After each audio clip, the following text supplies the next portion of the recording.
সর্বপ্রথম এই পৃথিবীতে মসজিদ ঘর নির্মাণ হয়েছে বাইতুল্লাহ। ফেরেশতা জিবরাইলের মারফতে আদম আলাইহিস সালামের জামানায় এই বাইতুল্লাহ ঘর ফেরেশতারা নির্মাণ করে দিয়েছে। আদম আলাইহিস সালাম 350 বছর কাদার পরে গুনাহ মাফ হলো। কোথায় বসে? মক্কার কাবা ঘর থেকে 21 কিলোমিটার পূর্ব দিকে আরাফাতের ময়দান। এই আরাফাতের ময়দানের চতুর্পাশে হচ্ছে পাহাড় বেষ্টিত, উঁচু উঁচু পাহাড়। এই পাহাড়গুলোর সাথেই উত্তর পাশে ছোট্ট একটা পাহাড় আছে, যে পাহাড়টা উঁচু হচ্ছে 15 থেকে 20 তলা বিল্ডিং এর সমান। এটার নাম হচ্ছে জাবালুর রহমান। জাবাল মানে পাহাড়, রহমত মানে রহমতের পাহাড়। এখানেই আদম আলাইহিস সালাম এবং মা হাওয়া আলাইহিস সালামের গুনাহ আল্লাহ পাক মাফ করেছিলেন। এরপরে তারা যেদিন মাফ পেয়েছে 9 জিলহজ, হজের দিন, আরাফাতের দিন তাদেরকে ক্ষমা ঘোষণা করা হয়েছে। তারা সূর্য ডোবার পরে সেখান থেকে মক্কার দিকে আগাইতে থাকলেন। আয়েশা রাত্রি যাপন করলেন। পথিমধ্য 6 কিলোমিটার পশ্চিম দিকে আগাইলেই, কাবা ঘরের দিকে আগাইলে পরেই সেই ময়দানটার নাম হচ্ছে মুজদালিফা। খোলা আকাশ, সে নিচে হাজীদেরকে 9 জিলহজ আরাফাতের দিন এই শেষ হওয়ার পর, সূর্য অস্তমিত যাওয়ার পর এই মুজদালিফার এই ময়দানে খোলা আকাশের নিচে হাজীদেরকে এক রাত্র থাকতে হয়।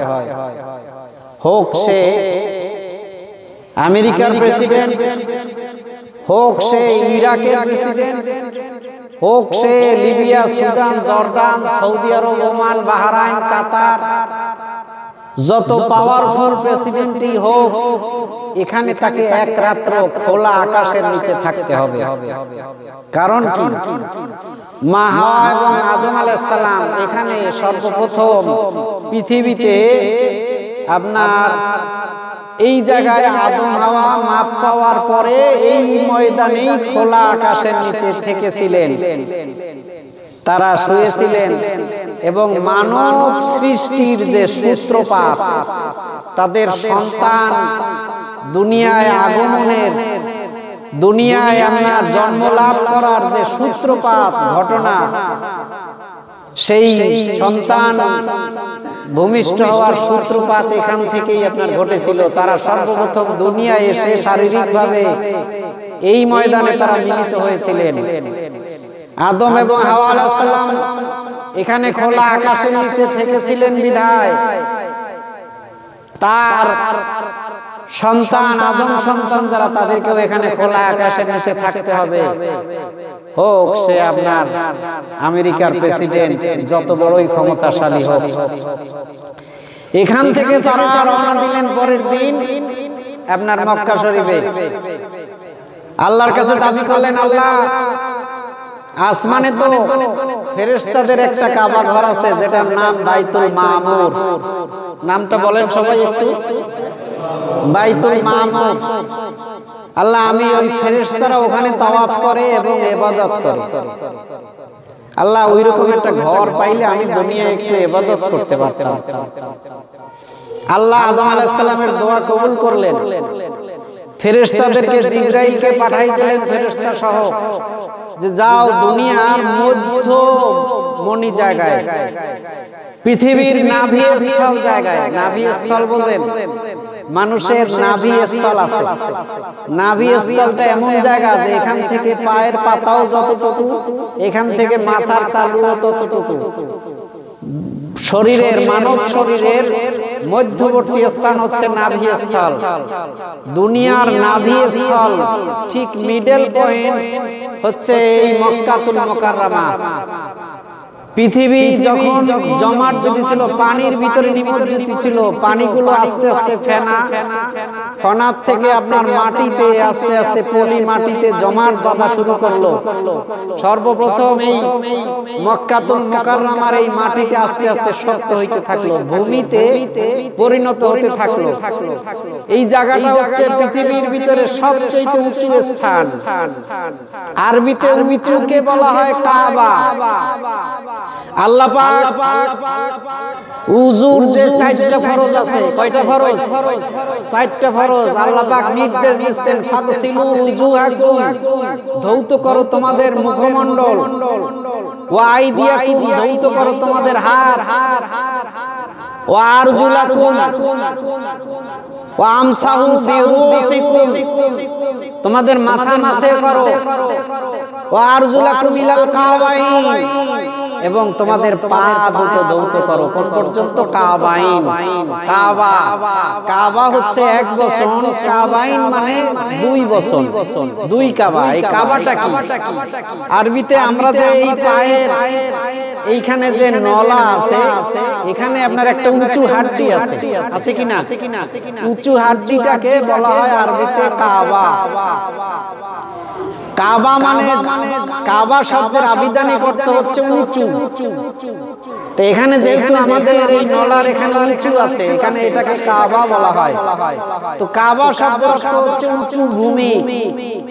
তো উঁচু ভূমিতে, পৃথিবীর সবচাইতে উঁচু যে ভূমিটা, সেই ভূমিতে যে ঘরটা নির্মিত হচ্ছে সেটার নাম হচ্ছে কাবা। মূলত এটার নাম হচ্ছে বাইতুল্লাহ, আল্লাহর ঘর।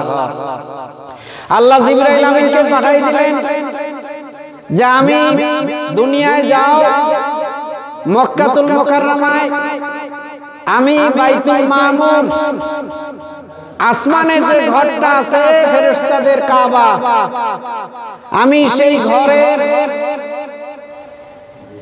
একটা প্রতিচ্ছবি, একটা ছায়া, মানুষ দাঁড়াইলে পরে একটা ছায়া হয়, হয় কিনা? গাছপালার উপরে রৌদ্র পড়লে একটা ছায়া হয়। আমি এই বাইতুল মামুরের উপর একটা ফোকাস ধরতেছি, এই আলোর কারণে দুনিয়ায় এই ঘরটার একটা ছায়া পড়বে। যেখানে ছায়াটা পড়বে সেখানে তোমরা কি করবে? একটা চৌহদ্দি দিয়ে রাখবে, একটা সীমানা দিয়ে রাখবে। আপনারা জমি কিনলে চৌহদ্দি দেন, দেন কিনা? যে আমার উত্তরে অমুক, দক্ষিণে অমুক, পূর্বে অমুক, এরকম একটা চৌহদ্দি দেয়া হয়। ফেরেশতারা এসে একটা দাগ টেনে চৌহদ্দি দিয়ে দিলেন। সেখানে আপনার জিবরাইল আমিনের নেতৃত্বে ফেরেশতারা একটা ঘর তৈরি করলো। এটাই হচ্ছে পৃথিবীর সর্বপ্রথম সেই কাবা, বাইতুল্লাহ, যেখানে এক রাকাত নামাজে 1 লক্ষ রাকাতের সওয়াব। সুবহানাল্লাহ। পৃথিবীর দ্বিতীয় মসজিদ ফিলিস্তিনের বাইতুল মুকাদ্দাস,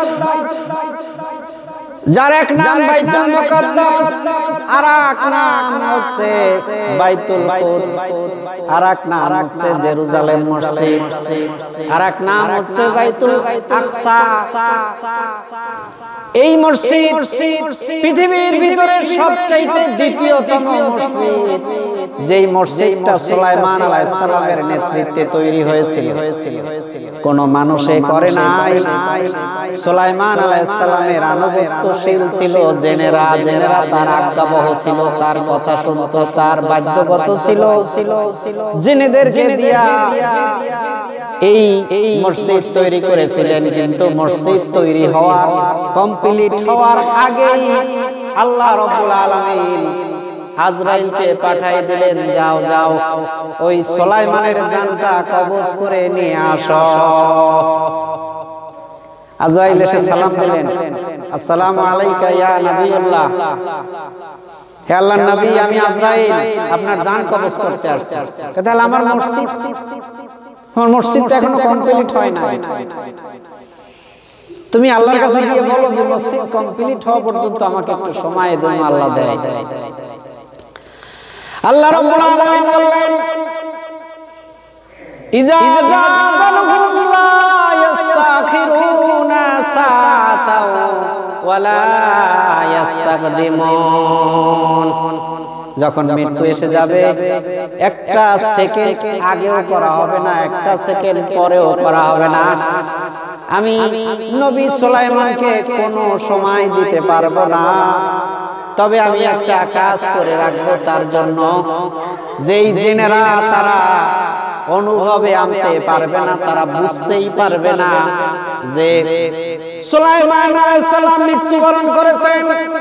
তার জান কবজ করা হবে ঠিকই, কিন্তু সে যে লাঠিতে ভর দিয়া এই রাজমিস্ত্রির কাজ, এই গাঁথনির কাজ, এই মসজিদ কমপ্লিট করার কাজ যে তদারকি করতেছে, যে আপনার দাঁড়ায় দাঁড়ায় দেখতেছে, তার মৃত্যুবরণ হয়ে যাবে, কিন্তু তার লাশ অমনি অবিকল দাঁড়াইয়া থাকবে ওখানে, কিন্তু ভিতরে তার রূহ থাকবে না।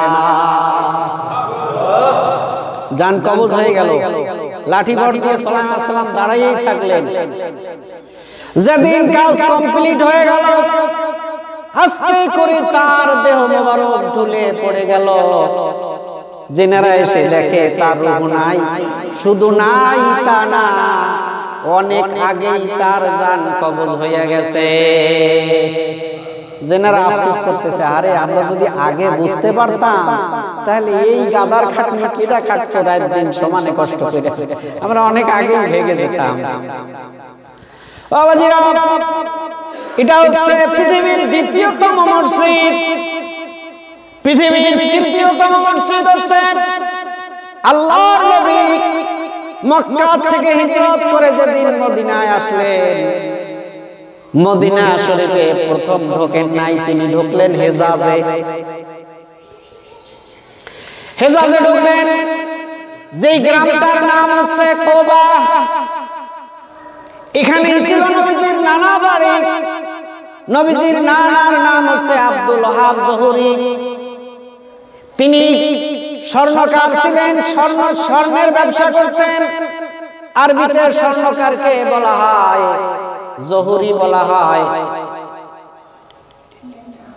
এই গ্রামে নবীজি সর্বপ্রথম ঢুকলেন, সেখানে তিনি 14 দিন ছিলেন। এখানেই থেকে সাহাবায়ে কেরামদেরকে নিয়ে আপনার খেয়ে না খেয়ে এখানে একটা মসজিদ করলেন। সর্বপ্রথম দুনিয়ার ভিতরে মানুষের তৈরি মসজিদ হচ্ছে এই মসজিদে কোবা। নবীজির নানা বাড়িতে যে মসজিদটা করলেন সাহাবীদেরকে নিয়ে, এটাই মানুষের তৈরি সর্বপ্রথম মসজিদ। আল্লাহর নবী ঘোষণা করেছেন, যদি কেউ বাসা থেকে উজু করে এসে এই মসজিদে 2 রাকাত নফল নামাজ আদায় করে, ওই ব্যক্তির আমল নামায় একটা কবুল উমরা হজের সওয়াব লিখে দেওয়া হয়। আমি গুনাহগার, অসংখ্যবার সেখানে যাওয়ার সুযোগ হয়েছে, নামাজ পড়ার সুযোগ হয়েছে। আমার বাবাজিরা, 14 দিন থাকার পর এখান থেকে মদিনা শরীফ রওনা দিলেন। পথিমধ্যে মাঝখানে শুক্রবার দিন দুপুরের টাইমে হাঁটতেছেন, যখন আস্তে আস্তে এমন একটা জায়গায় আসলেন, যেই জায়গাটা আসার পরে আল্লাহ রাব্বুল আলামিন জিবরাইল আমিনকে পাঠিয়ে দিলেন এই আয়াত নিয়া, ইজা নুদিয়া লিস-সালাহ মিন ইয়াউমিল জুমআতি ফাসাউ ইলা যিকরিল্লাহ। যখন মুয়াজ্জিন তোমাদেরকে জুমার নামাজের জন্য ডাকে, তখন তোমরা কি করবে? সব কাজ বাদ দিয়া তোমরা জুমার নামাজে যাবে। কার হুকুম? চেয়ারম্যান সাহেবের হুকুম, মেম্বার সাহেবের হুকুম, কার হুকুম? আমরা যারা আসি না তারা কার হুকুম অমান্য করি? আল্লাহর হুকুম।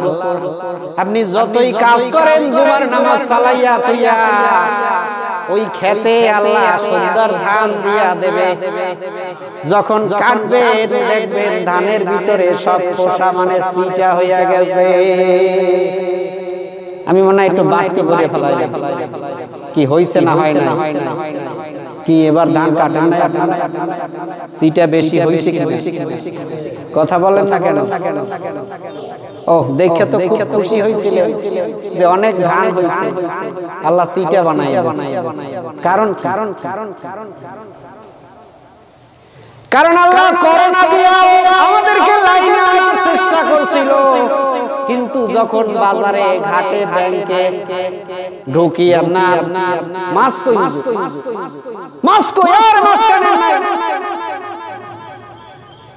দিয়ে সে করোনা ফিরাইতে চায়।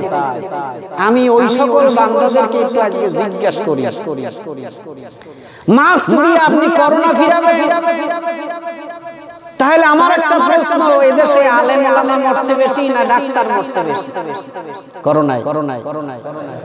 কেন ডাক্তারদের তো ডবল মাস্ক পরা ছিল, পিপি মানে ওই যে ইসের পোশাক পরছে দুইটা, আবার চোখে আপনার আলাদা গ্লাস লাগাইছে, মাথায় আবার আলাদা টুপি দিয়েছে। সারা জীবনে মুসলমানের বাচ্চা একটা টুপি লাগাইতে পারে না, কিন্তু করোনার থেকে বাঁচার জন্য কান পর্যন্ত গাদাইয়া টুপি দিয়েছে। কই তোমার মাস্ক তো তোমাকে বাঁচাইতে পারে না। হওয়া উচিত তো ছিল যে না আল্লাহ বলেছেন টুপি মাথায় দিতে। আমরা আমাদের পাপের কারণে আল্লাহ গজব পাঠাই দিয়েছে, আমরা রাসূলের তরিকা অনুযায়ী আমরা রাসূলের টুপি মাথায় দেব। আল্লাহর নবী খুশি হবেন, আল্লাহ করোনা গজব উঠাই নিতে। কি বলেন ঠিক কিনা? কাজেই আজকে আমেরিকায় এখনো ২,০০০ গড়ে প্রতিদিন মানুষ মারা যাচ্ছে করোনা, কিন্তু মুসলমান দেশ আমাদের বাংলাদেশ আল্লাহ এখনো কতটা নিরাপদ রেখেছেন। কি বলেন ঠিক কিনা? আমাদের এই অঞ্চল থেকে এখনো পর্যন্ত একজন মানুষ করোনায় মারা যায় না, আলহামদুলিল্লাহ। কারণ কি? ওরা হাত ধুইতে বলে, মুখ ধুইতে বলে, আমরা ওযুর সময় ধুইয়া আসি। আমরা সেই জন্ম থেকেই এগুলো ধুই। কি বলেন ঠিক কিনা? ওরা তো করোনা আসছে পর দোয়া শুরু করছে, কিন্তু আমরা জন্ম লগ্ন থেকেই আপনার ওযু করার সময় হাত মুখ ধুই। তাহলে করোনা থেকে বাঁচার উপায় আল্লাহ আমাদেরকে ইসলাম শিখিয়ে দিয়েছে অনেক আগের থেকেই। আমরা নাক পরিষ্কার করি, আমরা হাত পরিষ্কার করি, আমরা মুখমণ্ডল ধৌত করি। কাজেই তোমরা শুধু হাত মুখ ধুইতে বলো, এতে ফজিলত নাই, এতে সওয়াব নাই, এতে আল্লাহর হুকুম পালনের কোনো সাবজেক্ট নাই। কিন্তু আমরা যেটা করি সেটা করোনা থেকেও বাঁচতে পারতেছি, আবার উযুর ফজিলত পাইতেছি, পাক পবিত্র হয়ে যাচ্ছে। সুবহানাল্লাহ। হ্যাঁ, মাস্কের বিরোধী না আমি, মাস্ক পরেন, কিন্তু আল্লাহ যেটা নির্দেশ করেছেন, নবী যেটা পালন করতে আমাদেরকে উৎসাহিত করেছেন, সেই সুন্নাহ আগে, সেই সুন্নাহর আমল করতে হবে, সেই ফরজের আমল আগে, তারপরে আল্লাহ খুশি হলে তিনি আমাদেরকে করোনা থেকে রেহাই করে দেবেন। আর যদি মনে করেন যে না আল্লাহর করোনায় আল্লাহর কোনো হাত নাই, করোনা নিজের পাওয়ার নিয়ে আসছে, তাহলে আল্লাহ তো মানেন না। আপনি দরকার নাই। দেখেন আপনি মাস্ক পরে পিপি পরে আপনি বাঁচতে পারেন কিনা দেখেন। বাঁচতে পারলে আমেরিকা পারত, ফ্রান্স, ইতালি তারা পারত। জয় হোক আল্লাহ রাব্বুল আলামিন এই আয়াত শুক্রবার দিন নাযিল করে দিলেন যে যখন জুমার আযান হয়ে যায়, জুমার জন্য মুয়াজ্জিন মসজিদে ডাক দেয়, তখন তোমরা হাতের কাজগুলো ফালাইয়া তোমরা মসজিদে চলে আসবা। এটাই তোমাদের জন্য, যদি তোমরা বুঝতে সক্ষম হও তাহলে তোমাদের জন্য এটা কল্যাণ। কিন্তু আমরা বুঝতে পারি না, বিদায় মনে করছি পানের বরজে আমরা যদি 2 ঘন্টা কাজ করতে পারি আমাদের পানের উৎপাদনটা ভালো হবে, আমরা ভালো দামে বিক্রি করতে পারবো। কিন্তু এমন পাতায় ছত্রাক ধরাই দিয়েছে আল্লাহ যে 2 ঘন্টা কাজ করে আপনি যা আগাইছিলেন, আপনার 10 ঘন্টা কাজ করলে যতটুকু আপনার না করলে পিছনে যাওয়া লাগতো ততটুকু আপনি পিছিয়ে গেছেন। আল্লাহ পাক পিছনে নিয়ে গেছে আপনারে। এমনি করে দুনিয়ার কাজকে আল্লাহ পাক জুমার এই আযানের পরে হারাম ঘোষণা করে দিয়েছেন। আপনি জুমার নামাজ বাদ দিয়া যেই কাজগুলো করতেছেন, বদলা খাটে জমিতে কাজ করেন, যাই কিছু করেন না কেন, বদলা খেটে যে কয়টা টাকা আপনি ইনকাম করে আনলেন, নামাজ বাদ দিয়া ওই কয়টা টাকা আপনার জন্য হারাম হয়ে গেল। আপনি আপনার সন্তান সন্ততিকে খাওয়াইতেছেন, হারাম খাওয়াইতেছেন। এই সন্তান সন্ততি কিয়ামতের ময়দানে আপনার বিরুদ্ধে অভিযোগ দায়ের করে দিবে। আপনি দরদ দেখাইতেছেন সন্তানের জন্য যে আমার ছেলে খাবে কি, আমার স্ত্রী পুত্র খাবে কি, কিন্তু এই ছেলে তো আপনি যে হারাম ইনকাম করে আইনে খাওয়াইলে আপনাকে রেহাই দিতেছেন। বাবাজিরা আমার, এই জুমার নামাজ চালু হয়ে গেল এদিনকে। এবার তিনি মদিনা শরীফে আসলেন। মদিনা শরীফে মসজিদের জন্য এক টুকরা জায়গা চয়েস করলেন, যেই জায়গা টুকরার মালিক হচ্ছে দুইজন এতিম ছেলে। একজনের নাম সাহাল আর একজনের নাম সুহাইল। এই দুইজন এতিম ছেলের জায়গা আল্লাহর নবী পছন্দ করলেন। এখানে খেজুর শুকানো হতো, একটা মাঠ ছিল, একটা উঠান ছিল। এই উঠানের জায়গাটা নবীজি মসজিদের জন্য পছন্দ করলেন। খোঁজ নিয়ে জানা গেল দুইজন এতিম সন্তানের জায়গা। আল্লাহর নবী বললেন এদেরকে এই জমির যা মূল্য হয় তা দিয়ে দাও। ওই ছেলে দুইটা বলতেছে নবী গো, আপনি মদিনায় আসবেন, আজকে আমরা মাসের পর মাস আপনার পথের দিকে চাইয়া থাকতাম। আমরা খেজুর গাছের মাথায় উঠে উকি দিয়ে থাকতাম কোন দিন নবী আসে। আমরা সকালের খাবারগুলো নিয়ে আমরা ওই পাহাড়ের চূড়ায় উঠে থাকতাম। কে নবীকে আগে দেখবে, কে আগে ঘোষণা দিবে নবী আসতেছে। এমনি করে আপনার পথের দিকে আমরা আজকে মাসের পর মাস চাইয়াছিলাম। ও নবী, আপনি মদিনায় আসছেন, আপনি আমাদের মেহমান। আমরা এই জমির দাম আপনার কাছে নিতে চাই না। নবী বললেন, ও এতিম শিশু বাচ্চারা, আজকে যদি তোমাদের জমি আমি এমনি নিয়ে নেই, সারা দুনিয়ার মানুষ বলবে নবী মুহাম্মদ সে এতিমের জায়গা ঠগাইয়া খাইছে। এতিমের জায়গা সে ঠগাইয়া খাইছে, আমি তা করতে পারবো না। তোমাদের জমির ন্যায্য মূল্য পরিশোধ করা হবে। তাদেরকে জোর করে দিয়ে দেওয়া হলো, তারা নিতে চায় না। আল্লাহর নবী একটা মসজিদ ঘর তৈরি করলেন সাহাবীদেরকে নিয়ে। 9খানা খেজুর গাছের খুঁটি দিলেন, উপরে খেজুরের পাতা দিলেন, পাতার উপরে মাটি দিয়া প্রলেপ দেওয়া হলো, ছাদ বানানো হলো। রড কি? রড বানাইছে কি দিয়া? খেজুরের পাতা। আর সিমেন্ট বালি কি? মাটি। 9খানা খেজুরের খুঁটি দিলেন। এই খেজুর গাছের খুঁটিগুলোর নাম ছিল বাবাজি উস্তুনে হান্নানা। নবীজি যেটাই হেলান দিয়া ট্যাক লাগাইয়া খুতবা দিতেন, সেই খুঁটিটার নাম ছিল উস্তুনে হান্নানা। এরপরে উস্তুনে তওবা, উস্তুনে উফুত, উস্তুনে লাবে, উস্তুনে তাহাজ্জুদ, এমনি করে 9খানা খুঁটির নাম ছিল বাবাজি। এই খেজুর গাছের খুঁটি আর খেজুর পাতার ছাউনি আর উপরে ছাদ হচ্ছে মাটি দিয়া। যখন বৃষ্টি হইতো, মক্কা মদিনায় সারা বছর বৃষ্টি হয় না, বছরে 2-3 দিন মাত্র বৃষ্টি হয়। যখন বৃষ্টি হইতো, এই বৃষ্টির পানিগুলো ওই ছাদের উপরে পড়া মাটিগুলো ভিজে আপনার সাহাবীদের গায়ে যখন পড়তো কাদা মাটি মাইখা যাইতো। এই মসজিদে হচ্ছে মসজিদে নববী। এখন সেই মসজিদ এত সুন্দর হয়েছে বাবাজি, 9খানা খুঁটির পরিবর্তে 2605খানা খুঁটি। আপনাদের মসজিদের খুঁটি কয়খান? একখানা নাই। 2605খানা খুঁটি দিয়ে এই মসজিদ তৈরি।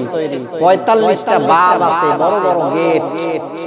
এক একটা গেটে দরজায় 2.5 মণ করে স্বর্ণের কারুকাজ করা। এই 2605খানা খুঁটির মাথায় স্বর্ণের প্রলেপ দিয়ে আপনার কারুকাজ করা। বিশাল বিশাল স্বর্ণের প্রলেপ দেওয়া ঝাড়বাতি রয়েছে। ভিতরে ঢুকলে তাকাইয়েই থাকতে মনে চায়। আজকে 11 বছর পর্যন্ত দেখলাম, দেখে দেখে মনের তৃপ্তি মোটে মেটে না। এত সুন্দর মসজিদ, মনে হয় যেন যে মক্কা মদিনায় তো কোনো মুসলমান ছাড়া অন্য কোনো ধর্মের লোক ঢুকতে পারে না। ইহুদি, খ্রিস্টান, কাফের বেদিনেরা যদি ঢুকতো আর দেখতো এত সুন্দর কারুকাজ করা, তারা নির্দ্বিধায় স্বীকার করত পৃথিবীর সপ্তম আশ্চর্য কোনো আশ্চর্যই না, সবচাইতে বড় আশ্চর্য হচ্ছে এই মসজিদে নববী এত সুন্দর দেখতে।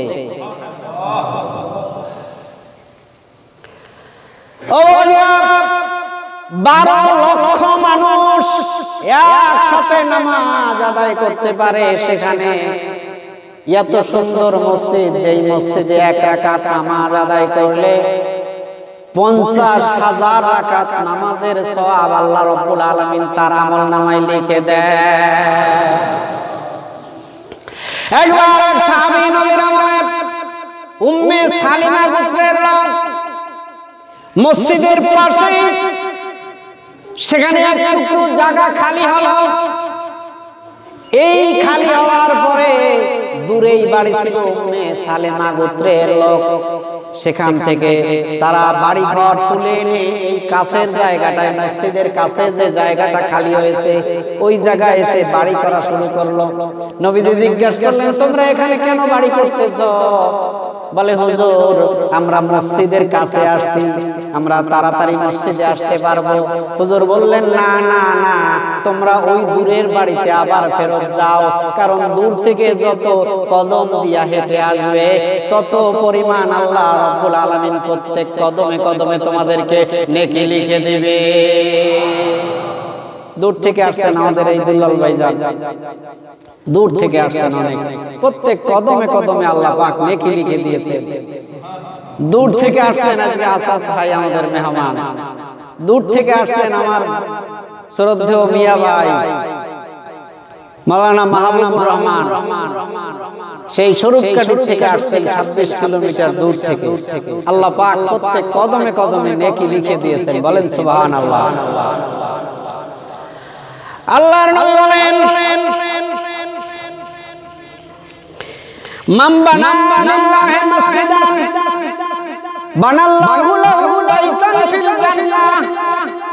আল্লাহর রাজি খুশির জন্য যদি কেউ দুনিয়ায় একখানা মসজিদ ঘর কেউ তৈরি করে দেয়, বানাইয়া দেয়, ওই ব্যক্তিকে আল্লাহ রাব্বুল আলামিন ওই ব্যক্তির জন্য জান্নাতে একখানা প্রাসাদ, একখানা রাজপ্রাসাদ তার জন্য বানাইয়া দেয়।